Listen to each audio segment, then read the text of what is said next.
find out what their needs are so that because if they're the face of your company, you have to also keep them in a good mood. And if something's going wrong in their home life, you kind of need to be a little empathetic toward it, not always just so, hey, you only worked like 4 hours last week. Well, instead of being concerned of only 4 hours, why only 4 hours? Maybe if they're going through something, talk to your employees and make sure that they're always there. They're, if they've ever have any issues with something, people have kind of lost the role of a boss, and that's all. really I mean, know. they think of them as like a boss and stuff Yeah. too. And like when you change the dynamics of working with the leadership team, Right. and they actually kind of treat you like a team member, opposed to just being like Exactly. A number or another employee. And I can actually take some. I bet we all can have some experience with this. Like when I worked at Quick Trip, any management that would take the trash out or get off the cash registers and onto the floor, it was like, oh my God, you're the best manager. I love you. You're actually taking yourself like off this pedestal to where you're like, oh, it's not my title to take out the trash, or it's not my title to do this.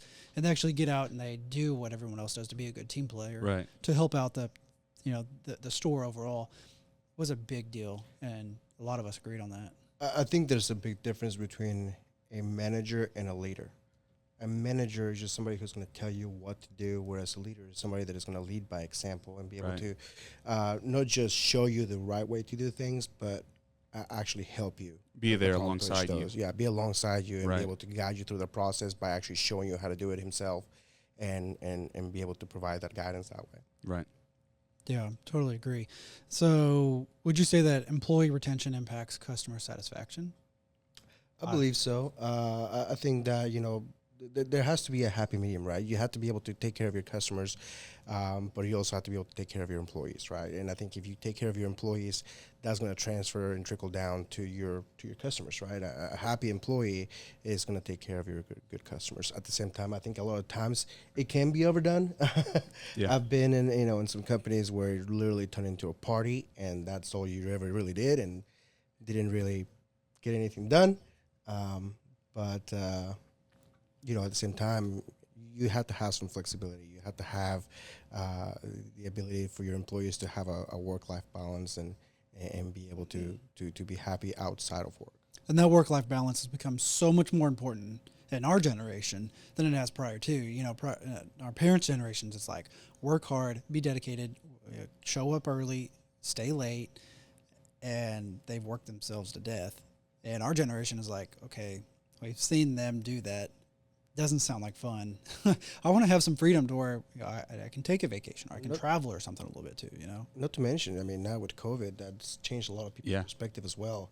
Being able to work people started remote and working stuff. from home, and nowadays it's difficult to get some of those people to come back to the office where they've gotten used to working from home and having that freedom of, hey, if I need to take the dog out, I'm here at home. I can just let him out and come back in, and I'm still back at work. Whereas nowadays, there's a lot of companies that are bringing a lot of employees back to the office, and that's, maybe causing a detriment for some of the employees that had kind of gotten used to working from home. Yeah, for the last 2 years. Yeah. Give or take. It's been a while. Because COVID-19 or 20? It was 20, wasn't it? End of 19. End of 19, yeah. It really is. So I think the first case over here was October, November. No, it was January or February of 2020. The first official case was early January. Because they of thought it was 2020. the flu before that. Right. Yeah. Because they closed it in February is when they shut it down. That's when it got really hardcore. Was February 2020. That's crazy. Yeah. It's been almost 3 years now. Yeah.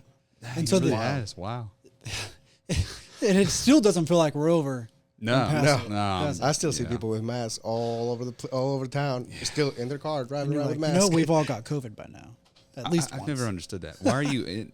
And I don't want to get too off topic here, but why are you in your car by yourself wearing a mask? It's airborne. I mean, it's got to go through the car air filter maybe it first. is, yeah. The cabin air filter. And then it has to be transmitted by somebody nearby. Yeah. Right. You're the only one. You're in at a the SUV, but stoplight. you're okay. Your cars are Windows up and everything. I don't know. So they say, go back to the topic. So they say that the school of thought says that the higher retention drives better performance. So I would agree on that too. I would, yeah. Being able to take breaks and stuff like that, or just having that good culture too with the people that work around you, and giving them that, hey, that we work together as a team mentality, right? So, yeah, and then there's those people in leadership that get the power trips. Oh, drives me nuts. Yeah. So it's like, listen, I know you earned your spot, but like, we're still a team here. I'm trying to do my job, trying to do your job. Like, let's work together here. So my note here is, what is customer retention? And I've got a little bit of a definition to kind of help out with that. Customer retention is a metric that businesses use to measure customer loyalty over time and gauge overall success. To boost customer retention, companies will implement various tactics to reduce the number of customers lost in a period and better their experiences to ensure that they remain loyal to the business. Yeah, this is kind of like it kind of touches on both aspects of the good employee, the good employer, and also the customer retention aspect of things, right? So, one of my previous places where I used to work at made ungodly amounts of money. However, the managerial situation just wasn't great, and I left that company because of that, right? At the same time, the company that I chose to work for here with Stanley's, the reason why I chose that company is because every time I went into a bid against one of their customers, I never won it. Never once did I ever win a bid against Stanley's. And then every time I went into somewhere where they already had Stanley's, they wouldn't even look at me because they were happy with the way they were treated. With having them as their vendor. So that took a lot of the reason why I chose to be with this company compared to any other company in town.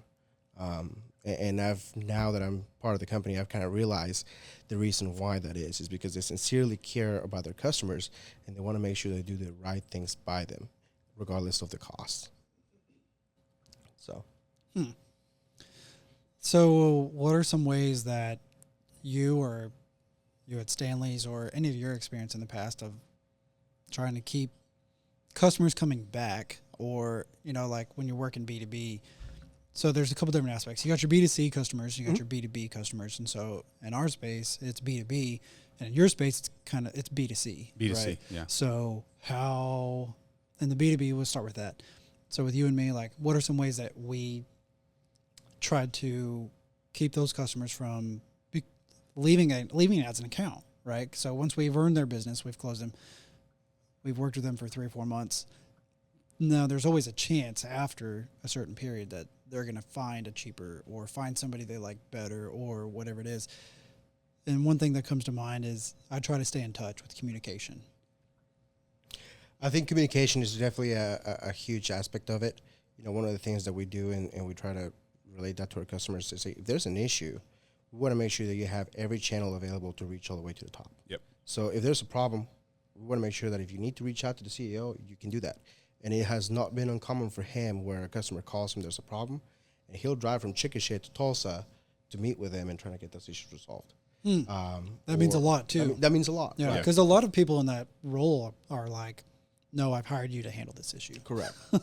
And also, I believe maybe giving back to the community is another thing. One of the things that we do for all of our clients is if they want to use this, if they want to use us, they have access to our, we actually have a chuck wagon where we'll come out and feed all their employees 100% free of charge. They'll come out, we'll make burgers for them and everything, just giving back to the community. Yeah. It's something that we would love to do. I don't currently, like you said, I'm B2C. So we can switch that to B2C now. Well, I just want to touch on B2B for a second because yeah. where I used to work, it's business to business. So what we used to do and what they still do is whoever is making the decisions, you always, if they need something done, you just go out and do it for them. So you have to fulfill, even if it's not like business related, you have to have that personal connection with whoever's making the decision to use you as a company, even if it's kind of like, I don't even say like not right, but like scratch my back, I scratch yours. That's business. That is business. So you have to be the one to provide if they need literally anything done. It's like you said, the CEO, if he gets a phone call and he drives from Chickasha to Tulsa just because of one phone call. That's the type of, experience you want to give to your customer. building that relationship and maintaining 100%. that too throughout the company, or whether it's just you, doesn't matter. Right. So like with my customers, I'm like, hey, you call, text, or email me if you need something. Now you have dedicated people to like work with on specific things. So if it's like related to social or web or whatever it is, like, Right. hey, reach out to them either via email or text or phone or whatever. But then if you feel like that whatever it is isn't being resolved, or if it's something maybe outside of that realm with them, come to me. Call, text, email me. Like, I'll work with you on whatever it is. Something that I've learned is that a customer having a problem becomes a great opportunity, because if they're having an issue and you make the real effort to resolve the problem as quickly as possible and ensure it doesn't happen again, that is going to go a long ways for them. Right. I mean, I've had customers that when I showed up on the first time meeting, they hadn't been taken care of for the previous reps or things like that. And I mean, I was literally cussed out from the get-go. Yeah. And you had and said you just walked through the door. And nowadays, there's some of my very best customers. I mean, I just got married recently. One of my customers that was like that, she is friends with mine on Facebook, and she sent me a message and said, and even called me. He's like, hey, congratulations, Yeah. So it's always great to take a customer to the point of they were like, I am leaving you, to, hey, You're the best. you're the best rep Yeah. we've ever had, and I will always choose you over everybody else. Right. And sometimes it's those little impactful moments that make the big difference. Absolutely. Yeah. Right. Yeah. So I've got 9 tips on how to retain customers, and maybe this could apply to both B2B and B2C. So start with 1, create a strong onboarding experience. Oh, that's a good one. And that right there, I'll stop right there. That'll make a drastic difference, because it outlines expectations, communications, like it's opportunities. It's an opportunity to like educate, right? So, Set expectations too. yeah. So whenever you have those like exploratory conversations and meetings, and you're like, okay, well, here's what I've outlined for you.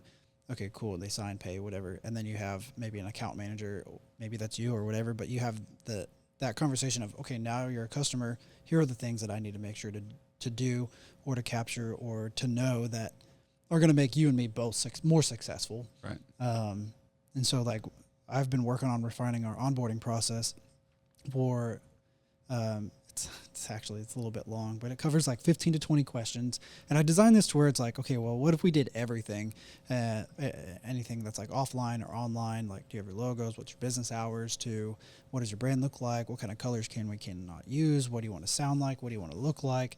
But when I did 3 of those last week with the team, and that was so cool. And the clients really appreciated it too, because I felt like that we really covered all these different bases. And they were like, it kind of opened up opportunities for them to be like, okay, well, that's a good question. Like, this is how I want to sound. This is how I want to look, or this is how I want that done. And sometimes it's like they don't have a clue, so it brings up opportunities sometimes to be able to upsell, right? And educate too. So, do you have any onboarding process? Is that something? Yeah. Do you skip that? And No. is it just you? So or like, let's go through the process, right? So we have a process to where we I guess the best way to do it is just let me break down our sales process, right? We meet with the customer, we co-author a solution with them. Once we get validation on that solution, we initiate the sale. At that point in time, we get paperwork signed, submit everything. Shortly after that, they will be receiving a call from our implementation team. So we have a team that actually, their entire job is ensure that implementation goes as smoothly as possible. that what you sold actually gets followed through. Correct. Yeah. So, for example, we had one today, right? It's a customer of ours, it's an architectural firm. They're getting the full suite of managed network services, phone systems, printers, the whole 9 yards, right? So we had a meeting with them today, say, okay, so we want to make sure that your network is going to be set up the way you want it, that your phone systems are going to be set up the way you want them, be routed exactly the same way that you want them to be, and where all this printers going to go.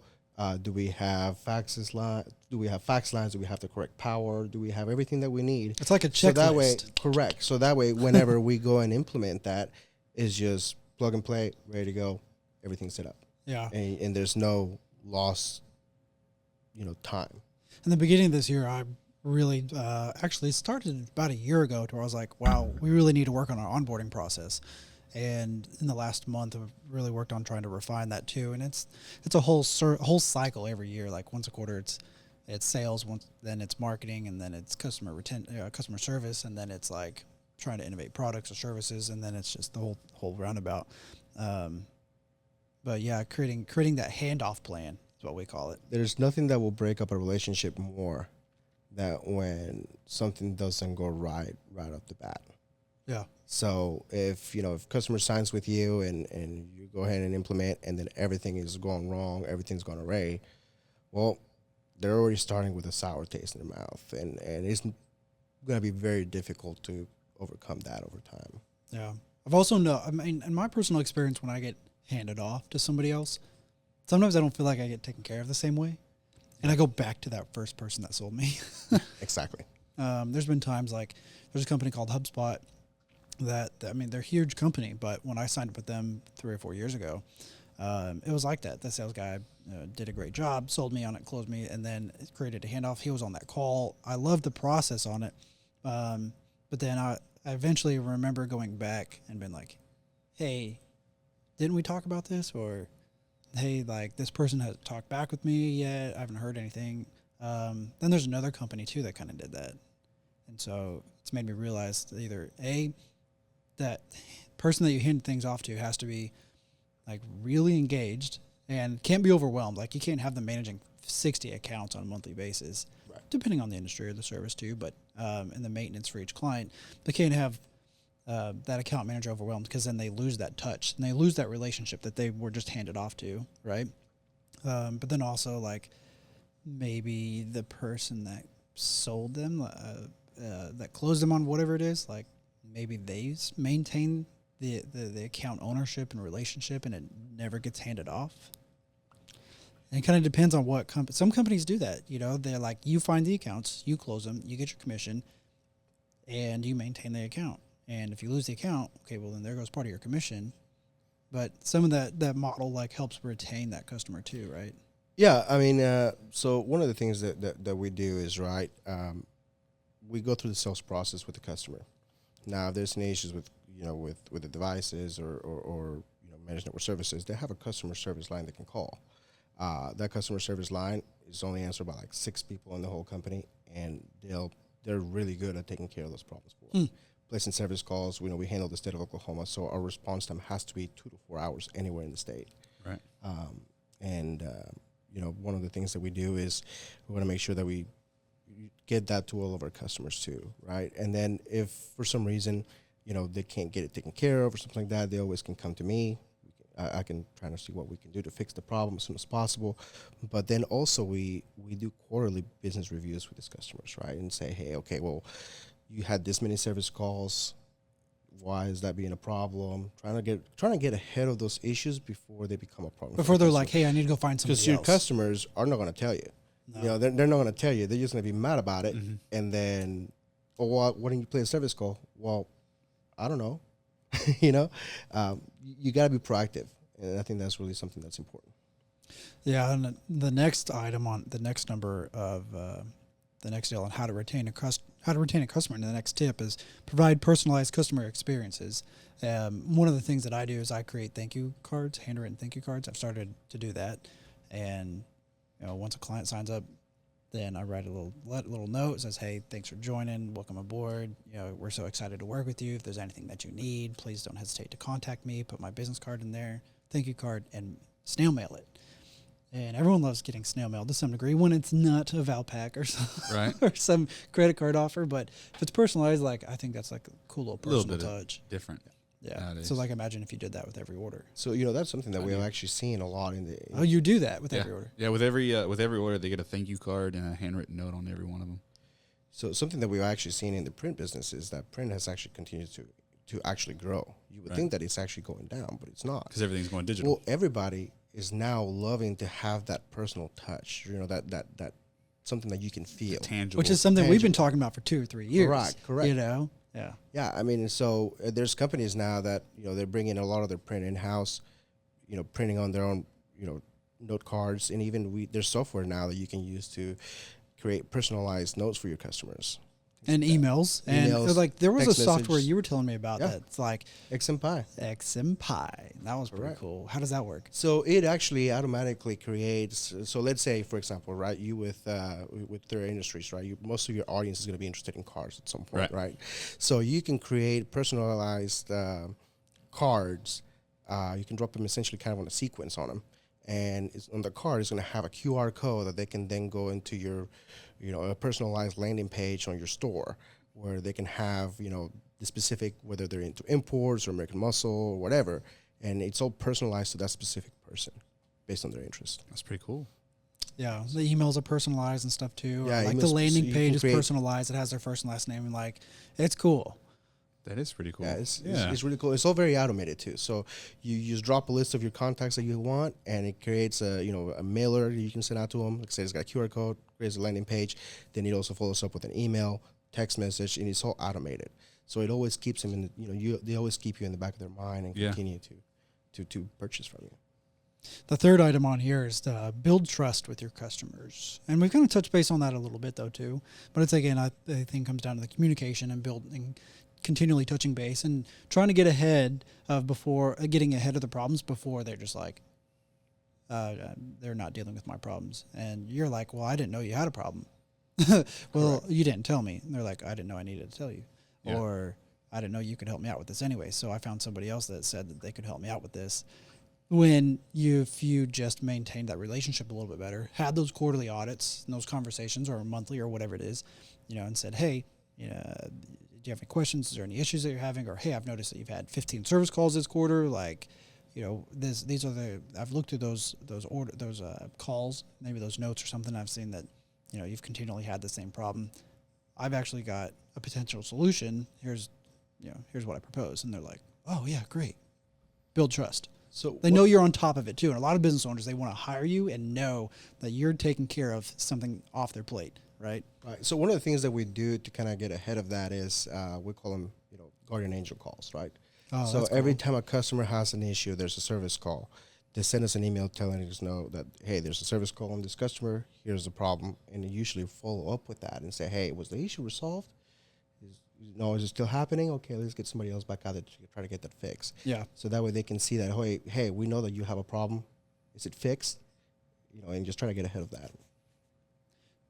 The fifth item on here is to maintain a customer communication calendar. All right. Sounds like you're doing that. You both are. Do you have a system like with emails that are scheduled, or do you have anything planned that's like try to just touch points? Those are like little automated MailChimp emails. That's like, hey, 30 days afterwards or 5 days afterwards, it sends an email that says, hey, thanks for whatever. You might be interested in XYZ or. Yeah, 30 days. That does? So, yeah, it does. I got to set up for every 30 days. They're going to get, because we're going to start doing like basically clothing line drops. So every 30 days, they're going to get an update of kind of like what's new. So like next week is probably going to be our workout line. I'm still waiting on our samples to get back in. And then hopefully mid-October to late October, we're going to launch a fall line. Ah, that's cool. Yeah. All right. I'm down.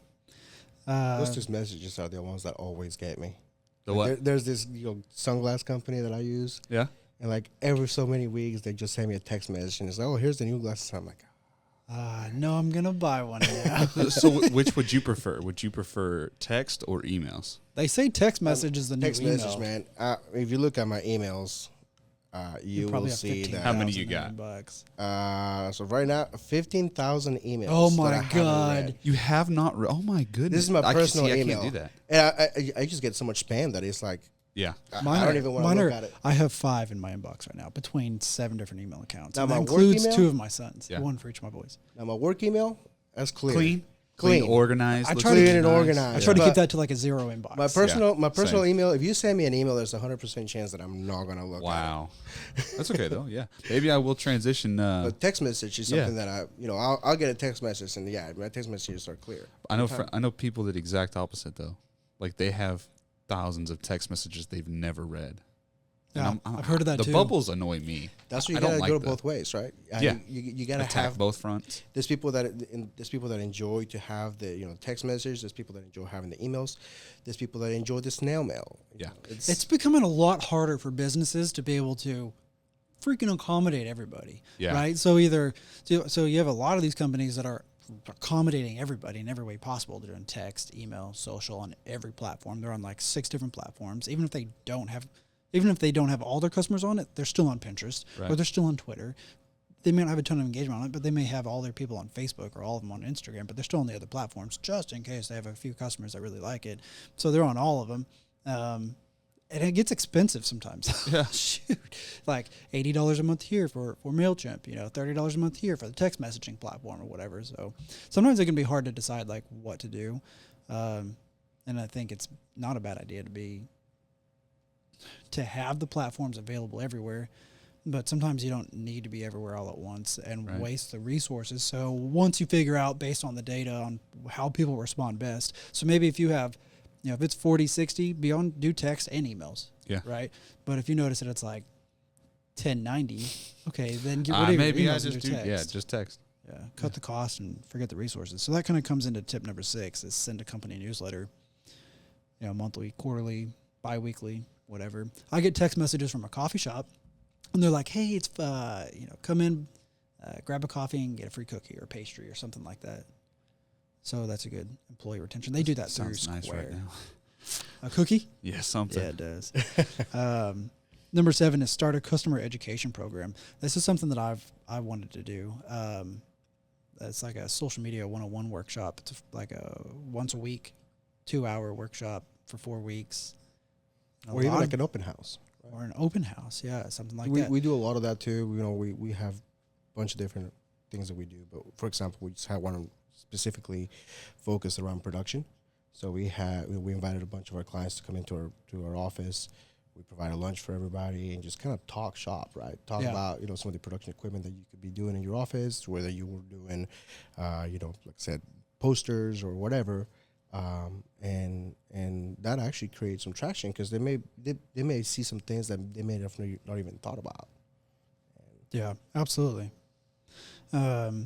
So the customer education program is really cool. I like that a lot. And it comes back to like, how can you expect somebody to make a decision if they're not educated on what decisions to make? Mostly, I think something like, for example, in the marketing, I've been in marketing before too. You kind of know a little bit about what I've done in the past, but a lot of that stuff is not something that is tangible, right? They're paying for a service. Yeah. So how do they know? It just doesn't exist. It's kind of like it's not something market. They can grab. It's something that they can't see. So you have to show them what the money that they're spending is going to continue to bring in more money.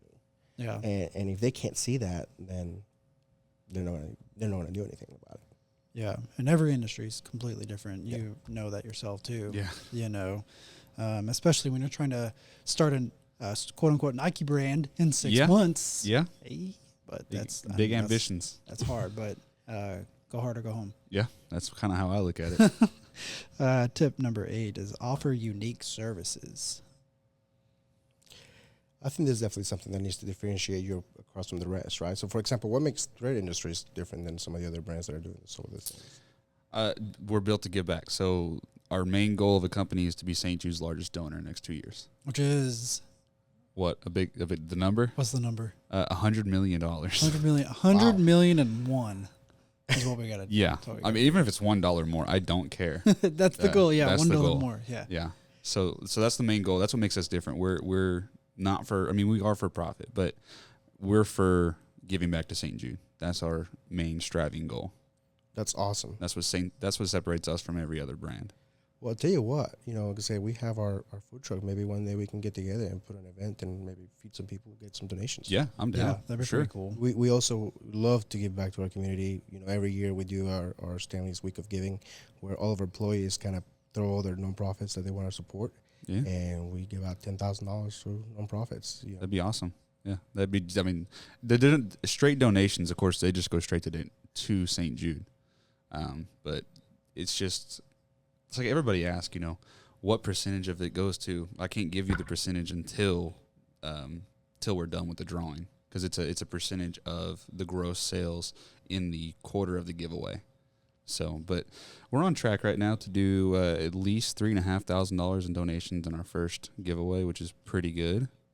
We're gonna hope for upwards of 10 to 15 is what we're going for. I miss using sound effects. Yeah, you're fine. No, you're totally. good. I get so distracted into like listening and stuff, and sometimes I just forget. I've got really cool sound effects on here, by the way. What else you got? Tell me something you failed at. Wear something where has anything happened this year to where you just like crashed and burned and you're like, man, this sucked. This was terrible, and lost the client. Or have you lost a client this year? What did you fail in customer retention so they left you? I like that. What did I fail in customer retention so they left me? So back in March, we actually purchased one of our other competitors, and when we did that, a lot of the clients didn't know anything about Stanley's. Right. So when they got bought out, they kind of got scared and were like, "Whoa, we don't want anything to do with this," and we're out. Yeah. So a lot of that had to do with me coming in and trying to explain, "Hey, we're not the previous company. We're completely different." And what I would like to call the Stanley's apology tour from the previous company. So, of course, I couldn't save everybody, but like we have a campaign, and what we're doing is best. we're going to visit everybody, and we're handing out cookies. Yeah, something like that. Please come back. Yeah. So, I mean, of course, you couldn't save everybody, and some people just didn't make sense, and just kind of had to move on and push through and hopefully try to get him a different way. There we go. There's the other sound effect. Gotcha. Just trying to come up with a reason to use it. Okay, so tip number 9, to start a customer retention program. Kind of comes back into some of the other tips, though, too, by sending a newsletter, having continual education programs and stuff like that, too. Could even involve referral basis type stuff, too, right? Absolutely. So some final wrap-up notes. What are some of your thoughts on this whole topic? If there's something I should take away, what would it be? I would probably say what Gabriel said, be more proactive instead of reactive. If you're trying to retain your customers, you need to be willing to put forth a little bit of effort to ask, hey, is there anything we could improve on? Like the quarterly wrap-up thing you have, that's amazing. That's being proactive instead of reactive. I like that. What do you got?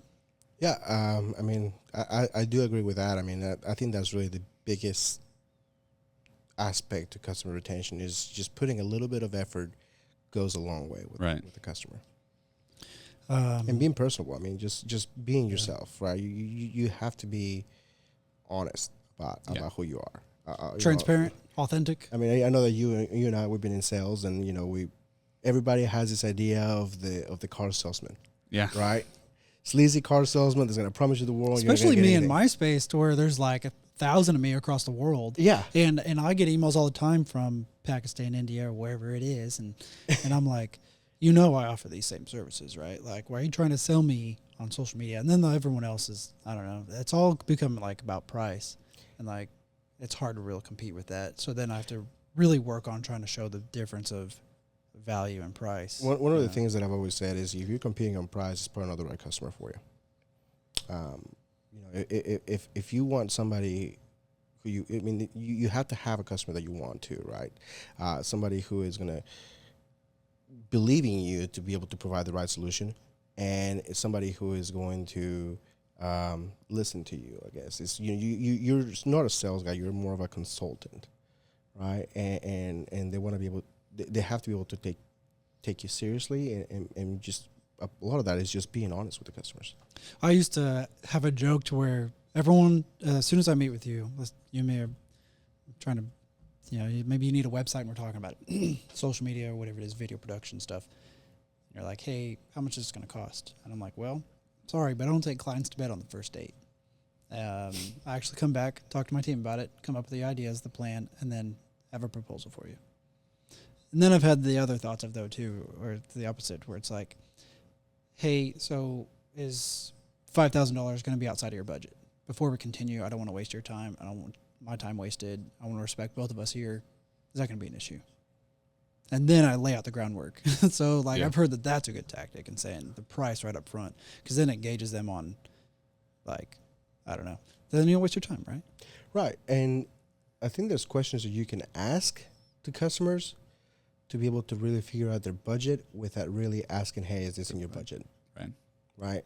Feeler questions. Kind of like, what are you currently, for example, in marketing, what are you currently doing for marketing? So that way, if, I'm doing a bunch of mailers, or I'm buying leads, or, that kind of tells you kind of what their budget is, right? What they're going to be spending on.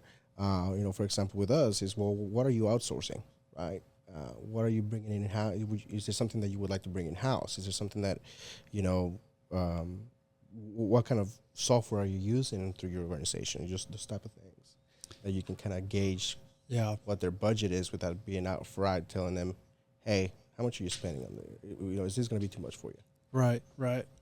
My key takeaway is going to be the relationship building aspect on staying in consistent communication, right? Like little touch points. If I think of a potential opportunity for a referral for somebody that I work with, I'm going to be like, hey, or sometimes I like doing this every now and then. I'll find some stats and I'll say, hey, over the Q2 versus Q3, here's how your stats have changed, and I can provide some recommendations if they're bad, or sometimes even provide recommendations if they're good, or not even provide recommendations at all and just say, hey, just want to make sure that you've received your monthly marketing reports. Are you seeing those? Are you looking at those? Do you have any questions? Here's what I'm looking at, Q versus Q, quarter versus quarter. And and then I've got one last tip for how to calculate a customer retention rate. So there's a percentage in that, and so you can find out if your business is growing or declining. And some of that can come down to customer retention, right? To calculate the customer retention rate, you have to divide the total number of customers from the new customers by the number of customers acquired at the beginning of the period. And the formula should look like the total number of customers at the end of the period minus new customers acquired. Divide that by customers at the start of the period, and that gives you your customer retention rate. And so this will be in the show notes and stuff too. So if you guys want to try to figure that out for yourself, it should be pretty easy. So, yeah. All right. Well, that's all that I've got. I'm Braden Cruz with Sooner Marketing Solutions, where we create solutions that deliver sooner results. Streaming live at the Blue Studio. Thank you for having us. My bad. Chance Jones with Threaded Industries, where we are a brand built to give back.